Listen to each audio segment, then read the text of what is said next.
Hello and welcome to all my viewers, friends and colleagues. As you know that I am actually continuing the Microsoft Sentinel series, and in my earlier videos you have seen that I have created analytics rule and incident creation rule also I have created in my last video, and in today's video I will be actually working on advanced multi-stage attack detection rule.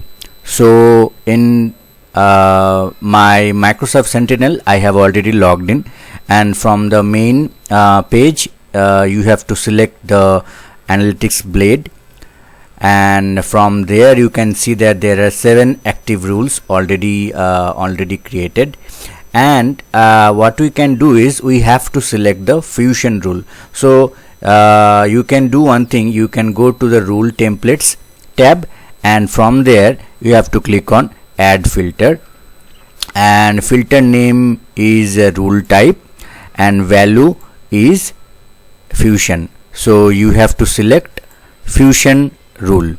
So select the fusion and click on apply button. So you can see that there is only one fusion rule, but in the production environment there can be multiple fusion rule. So this rule, as you can see that this rule, the severity of this rule is high.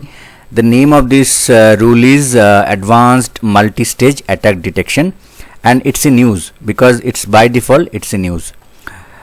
You can see that there are several tactics is used for this rule, and what you can do is you can select this rule, and in the right side pane you can see that this is the details of the advanced multi-stage attack detection rule.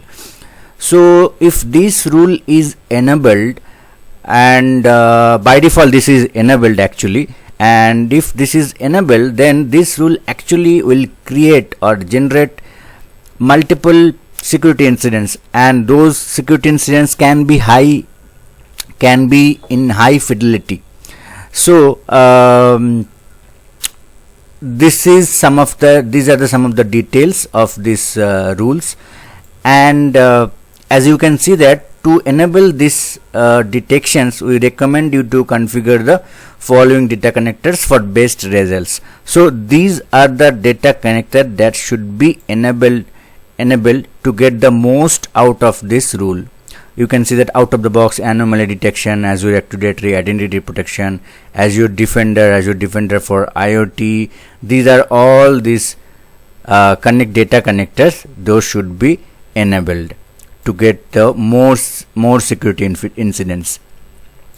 And these are the tactics and techniques. So these are the techniques that core collection, command and control, credential access, defense, evasion, discovery, execution, exfiltration, impact, initial access, lateral movement, persistence, privilege, escalation. So these are the tactics and techniques is actually working behind this rule.